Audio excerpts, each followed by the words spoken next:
So today is the launch of my brand new series, History Hunters, and I want to get you guys a quick introduction as to what this series is going to be and how you guys can actually get involved. This is going to be probably the first interactive series I'll ever do on this channel, and hopefully something that can continue in the future.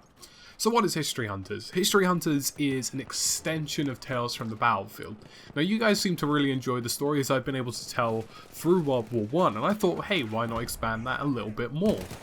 Now, all across Battlefield 1, in all of the maps, in all of the modes, in literally everything in the game, are tons of small-scale and big-scale historical references that link to real-world events today and in the past. And what I wanted to do was dive into each map, each mode, and scour these places and see if we can make the connection and tell you guys a story of what exactly is in Battlefield 1 that did exist in sort of modern times and in the past when we were fighting in World War 1. What is the backstory behind them? What did they have in terms of historical value? And just how important they were in World War 1. It's the small things and the big things. We're going to be looking at everything from little badges and like call-out signs to some huge scale events and places that existed during World War 1, such as trenches and battlefields.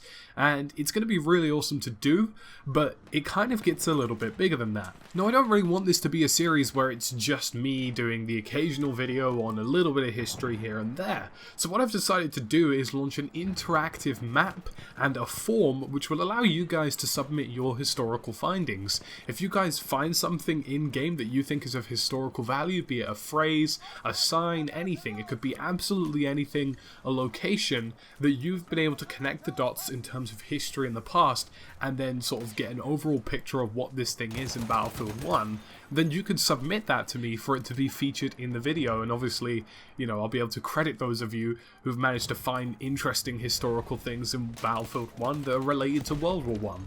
Now, obviously, being a World War 1 game, there is a lot of stuff there, but it's some of the stuff on the maps that goes unnoticed, and some of the smaller details and finer details that actually can have a lot of backstory, and that's kind of what I'm looking for. And the idea is that progressively throughout this series, we're going to be able to create a map and sort of a list of every historical reference in Battlefield 1 in the maps and in certain modes, be it a capture point that has a specific name or a sign that you find in the middle of nowhere.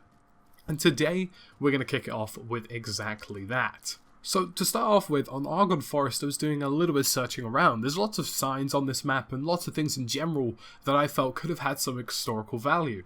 And I found exactly that whilst looking around some of the trenches. Now, there's a little sign that says Gott strafe England, and this is actually a slogan used by the German army in World War I, and it actually means, "May God punish England," and it was created by a German Jewish poet, Ernst Lasser, who was born in 1882 and died in 1937. And he also kind of made a hymn about England, which was known as the Hate Song Against England, or the Hymn of Hate. Now, this little symbol or slogan from World War I can actually be found in loads of places. There's even a cufflink that features the words itself. It's mostly, however, found in things like badges, propaganda posters, and even things like postcards and memorabilia. People were trying to sort of promote the idea that England was the cause for World War I, and that we should go to war with them, and we should get everybody to go and punish England because God is on our side, and God says that we should. And this really was kind of the start of sort of anti-British sentiment in Germany during World War I, anti-England sentiment indeed, and it kind of sort of spread throughout the army, and it was even chanted sort of before battles whenever they were facing the British in the trenches, but it was also even recommended in World War II. There were chants of Gott strafe England even in 1945 and 1944, so it was definitely something that lived on for a little while longer, which is a little bit ironic considering he was a Jewish poet, but considering that it has such historical reference is pretty big, and I thought that this was an interesting find. Now, moving along, one of the capture points on Argonne Forest looks quite interesting. It seems a bit weird that they kind of threw a random abbey or church ruins in sort of the area And I kind of wanted to just sort of look around and see if I could find any kind of historical link that potentially could be what that was. Now, although this is a slightly loose link, and by loose link I mean it's not 100% confirmed because obviously Abbey Ruins is quite a general name, I believe this is actually the ruins at Montfaucon. Now, Montfaucon is an area in the Argonne Forest which currently has a World War I remembrance statue which was put up by the Americans, and this is a very popular statue. It's very much looked after by tourists, and people see it quite frequently as a sort of symbol of the United States' first involvement in World War I.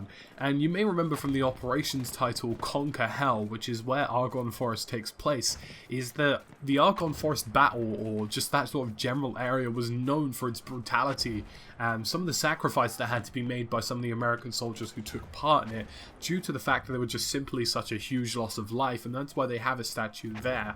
And it looked like to me that potentially the Abbey ruins could be the sort of church and abbey area which is built around that actual monument. The monument was erected in that zone after the battle had finished, and there was, you know, a broken down abbey that had been left in its place. And it looks as close as you could possibly get to the sort of ruins in the game at the moment. And I just thought, you know, in the grand scheme of things, although there could have been numbers of churches and abbeys, it would be really cool if the historical link was something that is actually sort of remembered today as a huge sort of monument in World War I, and something that people go to visit quite regularly to remember those that battled in the war. Now, the final little historical reference is to do with a machine gun. And I found this picture online, and it's really freaking cool. It's a bunch of guys sort of laying up next to a machine gun. They're about to open fire on some enemies, and the sort of symbol or the wording just below the machine gun is actually found in the map as well. Now, I know this is sort of like a sort of hit and miss sort of historical reference. It's not like a direct, oh yeah, it's from this picture, but it's just really cool to see how some of the words, or, you know, sort of the phrases that were used, obviously there's going to be loads like our trenches and things like that, bunkers, but just sort of seeing them in actual kind of like World War I photos, I think is really cool to look at, and is just something to be sort of admired and appreciated. So that's the sort of first 3 small historical references. Now, all of these are going to go on a document that I've created, and it's just going to be available for you guys to sort of submit your ideas to. There's a form in the description below where you can submit images or just sort of general text as to potentially a historical reference that you've found, and then we'll then add it to this list and the map that we're going to eventually create, which will feature every single map in game and all the capture points, and just sort of list from pinpoint to pinpoint every historical reference, and it's eventually going to flesh out to be something really big. So make sure you submit any finds that you guys have, and we can all get involved. As always guys, it's been me, TheTacticalBrit. I hope you like this new series, and I'll see you again soon with another History Hunters episode in the short distance.